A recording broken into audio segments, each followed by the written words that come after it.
तुमची इम्युनिटी चांगली आहे की नाही, तुमची प्रतिकारशक्ती कशी आहे, आता हे कळण्यासाठी काही ब्लड टेस्ट कराव्या लागतील का, किंवा शरीर आपल्याला काही सिग्नल्स देतं का?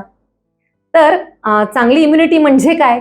तर चांगला उत्साह असणं, रोग झाला तरी त्याची तीव्रता कमी असणं. प्रॅक्टिकल भाषेत सांगायचं तर तुम्हाला सारखं डॉक्टरकडे औषधं घ्यायला जावं लागत नाही. सीझन चेंज झाला तरी सर्दी खोकला होत नाही. थोडं काही खाण्यात आलं तरी पोट बिघडत नाही. प्रवास करून आलात तर लगेच झोपून राहावं लागत नाही, किंवा एक्स्ट्रा काम पडलं तरी तुम्हाला आनंदानं करता येतं. सगळ्यात महत्त्वाचं म्हणजे सकाळी उठल्यावर फ्रेश वाटतं, मूड छान असतो, डायजेशन चांगलं आहे. आणि स्त्रियांच्या बाबतीत जर पिरियड रेग्युलर आहेत, त्याचा काही त्रास होत नसेल, तर ही चांगल्या आरोग्याची आणि चांगल्या इम्युनिटीची सुद्धा लक्षणं आहेत. ही आपली आपण तपासून पाहू शकतो की. आजच्या व्हिडिओत आपण काय समजून घेणार आहोत की इम्युनिटी कशी वाढवायची आणि त्यासाठी काय करता येतं. स्वागत आहे तुम्हा सगळ्यांचं अरहम आयुर्वेदमध्ये. मी डॉक्टर स्मिता बोरा. आजचा व्हिडिओ खूप महत्त्वाचा आहे, सगळ्यांसाठी उपयोगी आहे, त्यामुळे पूर्ण पहा. प्रत्येक व्हिडिओसाठी मी खूप अभ्यास करत असते. त्यामागे माझा 25 वर्षांचा क्लिनिकचा प्रॅक्टिसचा अनुभव असतो आणि त्याचा तुम्हाला उपयोग होतो असं मला वाटतं. म्हणून चॅनल सबस्क्राईब केलं नसेल तर नक्की करा. आयुर्वेदात प्रतिकारशक्तीला व्याधी क्षमत्व म्हटले, म्हणजे त्या आजाराला सहन करण्याची किंवा त्याच्याशी लढण्याची आपली क्षमता.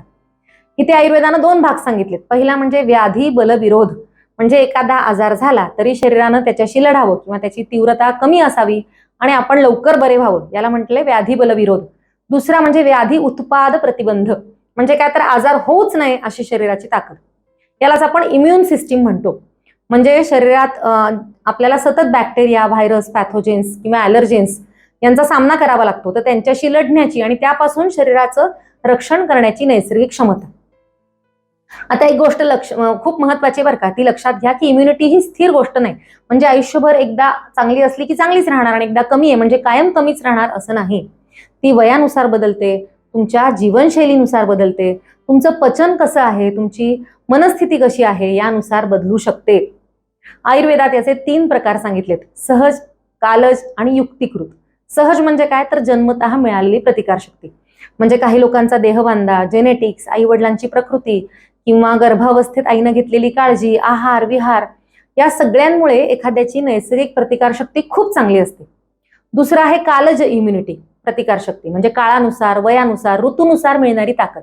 जसं हिवाळ्यात आपल्या शरीराचा बल आहे ते जास्त चांगलं असतं, पावसाळ्यात पचन मंद असतं आणि लोक जास्त आजारी पडतात.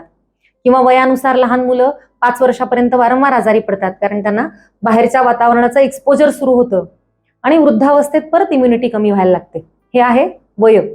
आणि तिसरं आहे युक्तिकृत इम्युनिटी, म्हणजे काय तर युक्तिपूर्वक आपला योग्य आहार, व्यायाम, दिनचर्या, झोप किंवा मनस्थिती आणि औषधं यांच्या सहाय्यानं आपण मिळवलेली प्रतिकारशक्ती, अक्वायर्ड इम्युनिटी. इम्युनिटी कमी का होते या संदर्भात मी केलेली काही निरीक्षण आहेत माझ्या प्रॅक्टिसमध्ये, ती तुम्हाला सांगते. एक महत्वाची गोष्ट या संदर्भात अगदी अंडरलाईन करून घ्या की इम्युनिटीसाठी पचन चांगलं असणं खूप महत्वाचं आहे. फक्त महत्वाचं नाही तर अगदी अत्यावश्यक आहे. मॉडर्न सायन्सनुसार सुद्धा इम्युन सिस्टीमचा मोठा भाग आपल्या पचनाशी, गटशी जोडलेला आहे. गट असोसिएटेड लिम्फोइड टिश्यू म्हणजे GALT या कन्सेप्टनुसार आपल्या पचन संस्थेतले मायक्रोबायोम, गट लाइनिंग आणि इम्युन सेल्स हे आपल्या इम्युनिटीवर खूप मोठा प्रभाव टाकतात. म्हणून जर पचन बिघडलेलं असेल, म्हणजे तुम्हाला गॅसेस, ब्लोटिंग, ऍसिडिटी किंवा काही दुसरे पचनाचे प्रॉब्लेम्स असतील, तर मग तुमची श्वसन संस्था म्हणा, तुमची मूत्रवाह संस्था किंवा त्वचा या सगळ्यांच्या इम्युनिटीवर त्याचा परिणाम होतो. म्हणजे पचन संस्था इतर संस्थांवर परिणाम करते. सध्याच्या काळात बैठी जीवनशैली ही इम्युनिटीची सगळ्यात मोठी शत्रू आहे. शरीर आपल्या हालचालींसाठी बनलंय, दिवसभर एका जागी बसण्यासाठी बनवलंच नाहीये. लहान मुलांच्या बाबतीत तर हे खूप गंभीर होत चाललंय. खूप मुलं सकाळी लवकर शाळेत जातात, नंतर ट्युशनला जातात, नंतर होमवर्क करतात, स्क्रीन टाइम आणि रात्री उशिरा झोपतात. या चक्रात ही मुलं अडकलेली आहेत. त्यांना मोकळं खेळायला वेळ नाही, उन्हात जायला वेळ नाही, पुरेशी झोप मिळत नाही आणि मग पालक म्हणतात की मुलं सारखी आजारी का पडतात. पण मुलांच्या इम्युनिटीसाठी तुमच्या शाळेतल्या मार्कांपेक्षा त्यांची झोप, खेळ, पचन, त्यांचा आनंद हे खूप महत्वाचं आहे. बालपण म्हणजे आरोग्यात इन्व्हेस्टमेंट करण्याचा काळ आहे. या काळात जर शरीर मजबूत झालं तर पुढच्या अनेक वर्षांचा स्टॅमिना, एनर्जी, तुमची इम्युनिटी चांगली राहणार आहे. म्हणून मुलांच्या बाबतीत पालकांनी याचा गांभीर्यानं विचार केला पाहिजे. आता इम्युनिटीसाठीचा तिसरा घटक विचार आहे, म्हणजे तुमच्या मनाची अवस्था आहे. स्ट्रेस हा इम्युनिटीचा सायलेंट किलर आहे. तुम्हाला आश्चर्य वाटेल.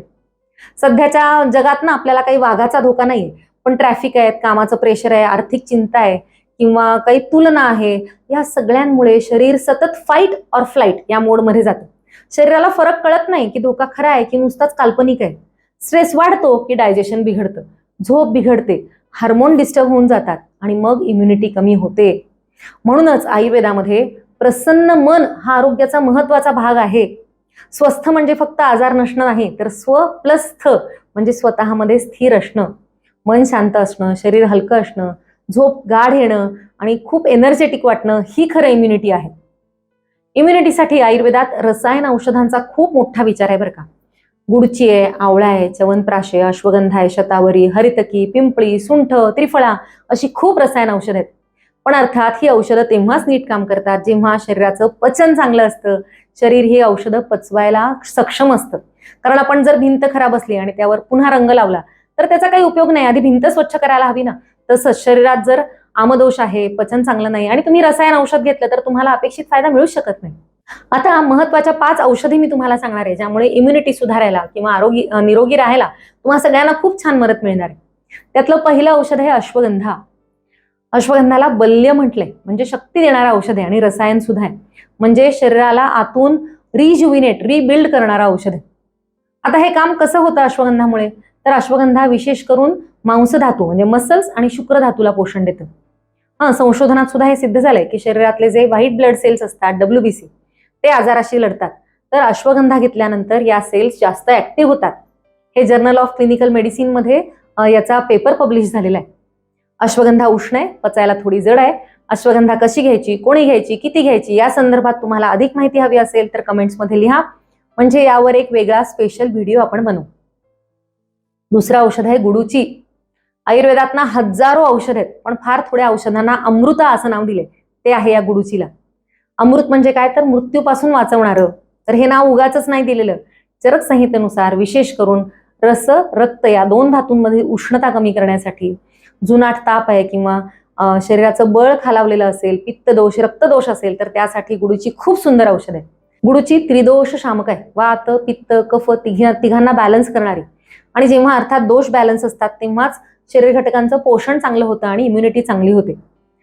संशोधनामध्ये असं आढळलंय की गुडूचीमध्ये एक असा कार्यकारी घटक असतो टिनोस्पोरिन नावाचा, जो शरीरातल्या इन्फेक्शनशी लढणाऱ्या पेशींना ऍक्टिव्हेट करतो, जास्त ऍक्टिव्हेट करतो, त्यामुळे याचा इम्युनिटीसाठी फायदा होतो. कशी घ्यायची ही गुळवेल, तर याचं ताजं खोड वापरून केलेला काढा सगळ्यात बेस्ट. ताप इन्फेक्शन याच्याशी लढण्यासाठी खूप उपयुक्त आहे. तुम्हाला जर ताजं त्याची कांडी किंवा खोड मिळालं नाही तर तुम्ही पावडर वापरू शकता. आपण सुद्धा हर्बल टी मध्ये किंवा आरोग्यामृत नावाचं आपलं औषध ना, त्यामध्ये सुद्धा गुळवेल हा खूप महत्वाचा इन्ग्रेडियंट आहे आणि ही वनस्पती कुठेही उगते, त्यामुळे तुम्ही ती नक्की वापरू शकता, तुमच्या बागेत सुद्धा लावू शकता. आता आपलं पुढचं औषध आहे आवळा. याला सुद्धा अमृता म्हटलंय बरं का.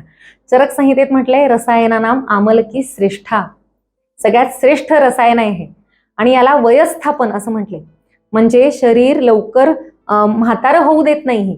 आमलकी सप्त धातूंना पोषण देणारी आहे आणि व्हिटॅमिन C आहे ना, ते संशोधनानुसार इम्युनिटीसाठी सगळ्यात महत्वाचं आहे. श्वसनासाठी, इन्फेक्शन कमी होण्यासाठी आणि इन्फ्लमेशन कमी होण्यासाठी व्हिटॅमिन C आवश्यक असतं. आवळ्याचा रेडीमेड ज्यूस घेण्यापेक्षा ताजा आवळ्याचा ज्यूस घ्या, आणि तो उपलब्ध नसेल तर तुम्ही खात्रीचं आवळा चूर्ण रोज घेऊ शकता.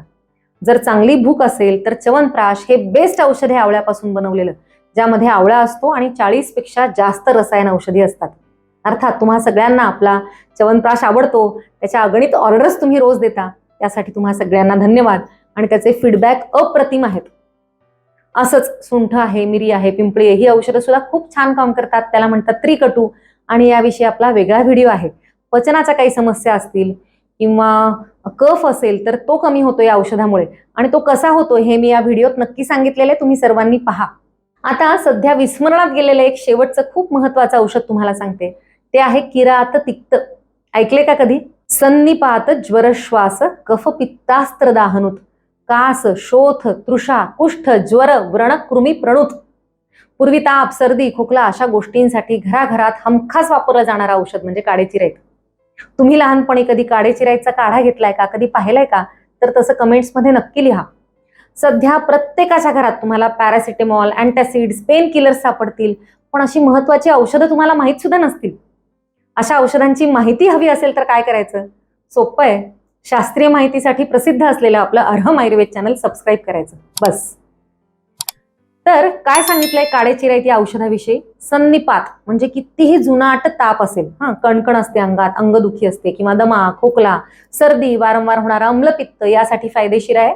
दाह किंवा शरीरातलं इन्फ्लमेशन कमी करणारं सुंदर औषध आहे. शोथ म्हणजे कुठेही सूज असेल तर त्यामुळे कमी होते. कुष्ठ म्हणजे त्वचेचे सगळे विकार त्यामध्ये याचा उपयोग होतो. आणि कृमी म्हणजे पोटातले तर कृमी आहेच आहेत, शिवाय व्हायरल इन्फेक्शन, फंगल इन्फेक्शन यासाठी लढण्याची ताकद सुद्धा यामध्ये. ज्यांनी हे औषध घेतलंय त्यांना माहितीच असेल की हे औषध खूप कडू असतं. खरं तर आयुर्वेदाची बरीचशी औषधं कडू असतात. ती काम याच्याविषयी तुम्ही कधी विचार केलाय का? त्याविषयी सुद्धा मी कधीतरी एखादा व्हिडिओ बनवीन. पण या कडू चवीमुळेच त्याचे रिझल्ट अमेझिंग असतात. ज्यांना इम्युनिटी चांगली हवी आहे त्यांनी अधूनमधून काळे चिरायचा काढा नक्की घ्यायला हवा. तर ही झाली आपली आज महत्वाची 5 इम्युनिटीसाठीची औषधं जी तुम्हाला खूप मदत करणार आहेत. आशा आहे की ही माहिती तुम्हा सगळ्यांना खूप आवडेल. महत्वाचं म्हणजे उपयोग होईल त्याचा. मग नुसतं लाईक करून थांबू नका, सबस्क्राईब करून थांबू नका, तर शेअर पण करा. कारण आजकाल सगळ्यांना या माहितीची खूप गरज आहे. आयुर्वेद पुन्हा घराघरात पोहोचावा असं मला वाटतं आणि त्यासाठी तुम्हा सगळ्यांचा सहभाग या आरोग्य यात्रेमध्ये खूप खूप महत्वाचा आहे. तुम्हाला आजची माहिती कशी वाटली त्याविषयी कमेंट्समध्ये लिहा. आणि आजची जी आपण 5 औषधं पाहिली ना त्याच्याविषयी सविस्तर वेगळे व्हिडिओ तुम्हाला बघायला आवडतील का हे सुद्धा मला नक्की कळवा.